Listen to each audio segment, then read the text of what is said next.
Welcome to சனஃபீஸ் selection. நம்ம channel first time பார்க்குறீங்களா? மறக்காமல் சப்ஸ்கிரைப் பண்ணிக்கோங்க, பக்கத்தில் பெல் பட்டன் தட்டிக்கோங்க.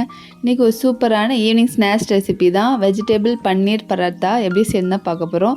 நல்லா ஒரு சாஃப்டான லேயரில் உள்ளார நல்ல ஒரு ஹெல்த்தியான ஸ்டஃபிங் வச்சு பசங்களுக்கு வந்து ஒரு ஈவினிங் ஸ்நாக்ஸ் இல்லை பிரேக்ஃபாஸ்ட்டாகவும் இதை கொடுக்கலாம். சூப்பராக இருக்கும், ஒரு டிஃப்ரெண்ட் டிஷ்ஷாகவும் இருக்கும். இது நம்ம வெறுமனே அப்படியே சாப்பிட்லாம். அந்த உள்ளார உள்ள ஸ்டஃபிங் இருக்குது பார்த்தீங்களா, அதையே வந்து ஒரு சைடிஷாக வச்சுமே சாப்பிட்லாம். சாப்பிட்றதுக்கு நல்லா டேஸ்ட்டாக இருந்துச்சு. இது சாப்பிட்டோன்னே என்ன சொல்கிறது, ஒரு வயிறே நிரம்பின மாதிரி நல்லா ஒரு ஃபுல் ஃபீலிங் இருந்துச்சு. சாப்பிட்றதுக்கு உடம்புக்கு ரொம்பவே நல்லது. இந்த ஈஸியான ரெசிபி எப்படி செய்யணும் பார்க்க போகிறோம். வாங்க வீடியோக்குள்ளே போகலாம். அதுக்கு சப்பாத்தி மாவை நம்ம எப்போதுமே சப்பாத்திக்கு பிசைகிற மாதிரி கோதுமை மாவை வந்து நல்லா பிசைஞ்சு வச்சுக்கோங்க. பிசைஞ்சு ஒரு 1 or 2 hours வந்து ஊற வச்சுக்கோங்க. அப்போ அது நல்லாயிருக்கும். ஊற வச்சுட்டு இப்போ அதுக்கு ஸ்டஃபிங்க்கு தேவையானது வந்து பெரிய வெங்காயம், ஆனியன் வந்து பொடியாக கட் பண்ணி வச்சுக்கோங்க. பீன்ஸு, கேரட்டு என்ன உங்கள்கிட்ட இருக்கோ அதை வந்து நல்லா பொடியாக கட் பண்ணி வச்சுக்கோங்க. இஞ்சி பூண்டு பேஸ்ட்டு, கொத்தமல்லி. பன்னீரை வந்து இந்த மாதிரி திருவி வச்சுக்கோங்க கிரேட்டரில். இல்லை உங்களுக்கு உதிரியாக கையில் உதிரியாக போடனாலும் போடலாம். உதிரியாக போகிறப்ப கொஞ்சம் கட்டி கட்டியாக இருக்கும். இந்த மாதிரி இருக்கப்போ ஈவனாக இருக்கும் சாப்பிட்றதுக்கு.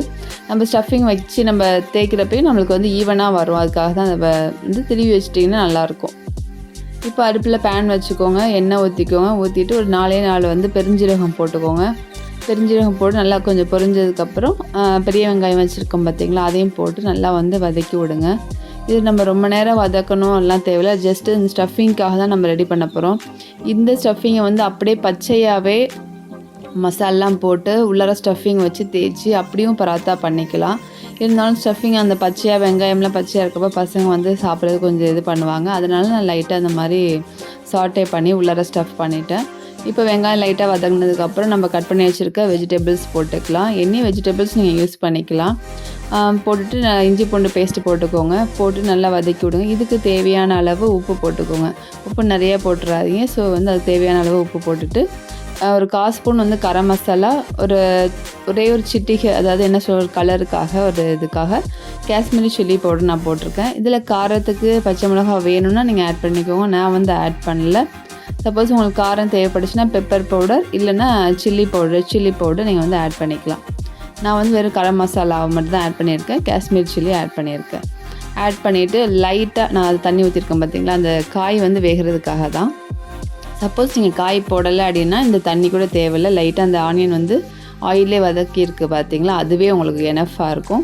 இப்போ நம்ம வந்து மூடி வச்சு எடுக்கிறப்ப நம்ம அந்த பீன்ஸ் வந்து நல்லாவே நம்மளுக்கு வந்து வெந்துடும். பச்சை வாசனைலாம் அடிக்காது சாப்பிட்றப்ப.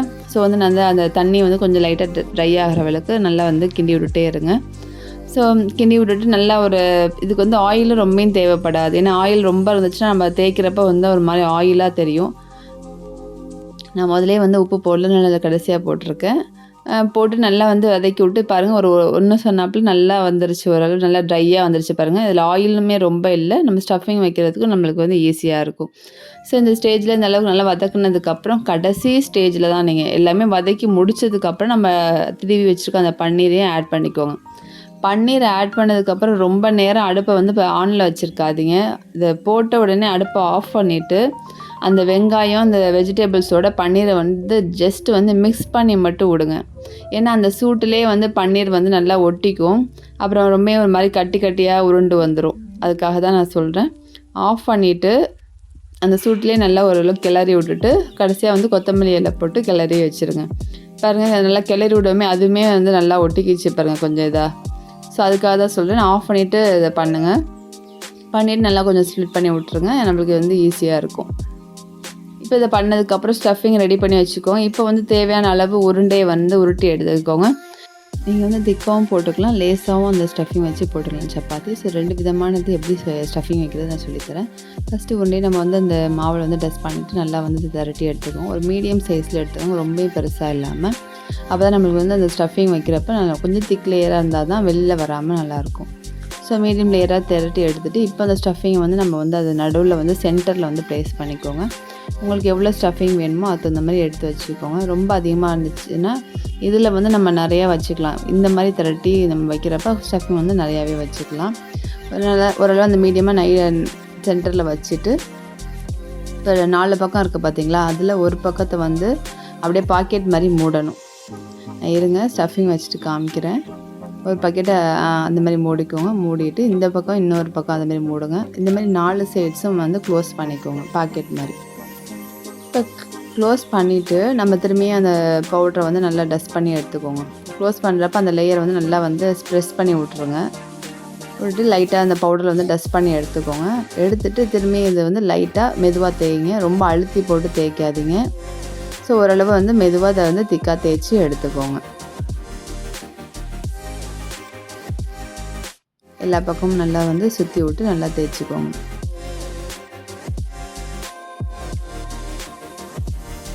ஸோ இந்த அளவுக்கு வந்து தேய்ச்சி எடுத்துக்கோங்க.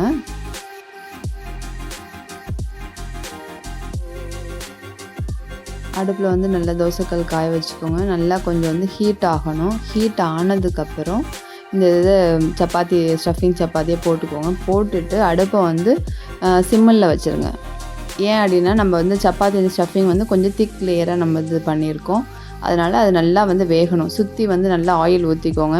மேலேயும் ஆயில் ஊற்றி இந்த மாதிரி தடவி ஸ்ப்ரெட் பண்ணி விடுங்க. அப்போ தான் நம்மளுக்கு வெந்து வரப்போ நல்லா கோல்டன் ப்ரௌனில் நல்லா சூப்பராக இருக்கும். பாருங்கள், அது மேலே வந்து நல்லா பபிள்ஸாக அந்த லேயர் வந்து அப்படியே உப்புது பாருங்கள். ஸோ அதுக்காக தான் இது வந்து நல்லா நம்ம பராத்தா போடுற மாதிரி லேயர்ஸ் தான் நம்மளுக்கு வந்து கிடைக்கும். நல்லா வந்து சுற்றி வந்து நல்லா அமுக்கி விட்டு ப்ரெஸ் பண்ணி விட்டு 2 பக்கம் திருப்பி போட்டதுக்கப்புறம் இன்னொரு தடவை ஆயில் ஊற்றிக்கோங்க. இல்லை கீ பட்டர் நீங்கள் எதுனாலும் நீங்கள் யூஸ் பண்ணிக்கலாம். நல்லா சுற்றி 4 பக்கம் கார்னர்ஸே நல்லா அமுக்கி விட்டு வேக விடுங்க. நல்லா இந்தமாதிரி ஒரு மாதிரி கோல்டன் ப்ரௌனில் வரணும். ஸோ அது வந்து தீஞ்சிடக்கூடாது. ரொம்ப ஃபுல்லாக இருந்துச்சுன்னா அது மாதிரி ரொட்டி மாதிரி ஆயிரும். சாஃப்ட்னஸ் வந்து போயிடும், இருக்காது. ஸோ 2 பக்கம் நல்லா திருப்பி விட்டு பொறுமையாக வந்து வேக வச்சு எடுங்க. இது கொஞ்சம் நல்லா திக் லேயராக இருக்கிறனால நம்ம கார்னர்ஸ்லாம் வந்து நல்லா அமுக்கி விட்டு நல்லா வேக வச்சு எடுக்கணும். இதேமாரி 2 பக்கமும் திருப்பி விட்டு எடுத்துக்கோங்க. இப்போ இன்னொரு ஸ்டஃபிங் எப்படி வைக்கிறதுன்னு சொல்கிறேன். இப்போ அந்த ரவுண்டு உருண்டை இருக்குது பார்த்தீங்களா, அதை வந்து நம்ம கொழுக்கட்டைக்கு நடுவில் ஸ்டஃபிங் வைப்போம் பார்த்தீங்களா, அந்த மாதிரி உருட்டி சுற்றி எல்லா பக்கமும் நல்லா அந்த மாதிரி கையை வச்சு ப்ரெஸ் பண்ணி விட்டிங்கன்னா இந்த மாதிரி ஒரு குழி மாதிரி நம்மளுக்கு கிடைக்கும்ல. இப்போ இந்த குழியில் வந்து நம்ம வந்து ஸ்டஃபிங் வந்து நடுவில் வச்சுக்கலாம். இது நம்ம வந்து இன்னொரு கையில் உள்ளங்கையில் வச்சு கூட எடுத்துக்கலாம். நான் வந்து கேமரா ஷூட் பண்ணிகிட்ருக்கறனால நான் வந்து என்னால் வச்சுக்க முடியல. அதுதான் உங்களுக்கு இப்படி காமிச்சிருக்கேன். நான் ஸ்டாண்டை வாங்கியிருந்தாலுமே எனக்கு ஸ்டாண்ட் வந்து சரியாக எனக்கு இந்த கிச்சன் இதுக்கு செய்கிறதுக்கு வந்து எனக்கு சரியாக வரலை. அதனால தான் இது யூஸ் பண்ணாமல் கையிலே வச்சு எடுத்துகிட்டு ஷூட் பண்ணுறேன். இதை வந்து நடுவில் வச்சுக்கோங்க. நீங்கள் ஒரு கையில் பண்ண முடியல. இப்போ பாருங்கள், என் பையன் வந்துட்டான். ஸோ அவன்கிட்ட கொடுத்துட்டு கொஞ்சம் பண்ண சொல்லி ஷூட் பண்ண சொன்னேன். இந்த மாதிரி நடுவில் வச்சுட்டு நல்லா பிள்ளையாருக்கு உருண்டை அந்த குடுமி மாதிரி வைப்போம் பார்த்திங்களா, அந்த மாதிரி பண்ணி விட்டு அதை நல்லா லேயரை வந்து நல்லா சுருட்டி அமுக்கி விட்டுட்டிங்கன்னா நல்லா இப்போ வந்து கையில் வச்சு ரொட்டேட் பண்ணிடுங்க.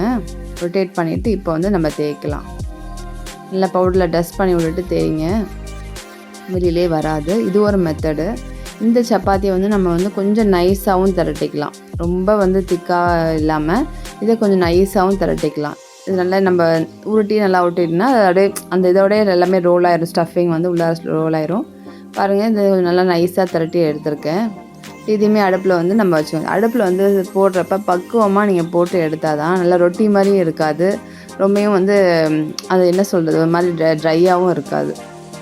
நல்லா எண்ணெய் ஊற்றி இல்லை நெய் ஊற்றி நல்லா வந்து 2 பக்கமும் பொறுமையாக வேக வச்சு எடுங்க. நல்லா இதுமாதிரி ஃப்ளஃபியாக உப்பி வருது பாருங்கள், லேயர்ஸ் மேலே உள்ளது.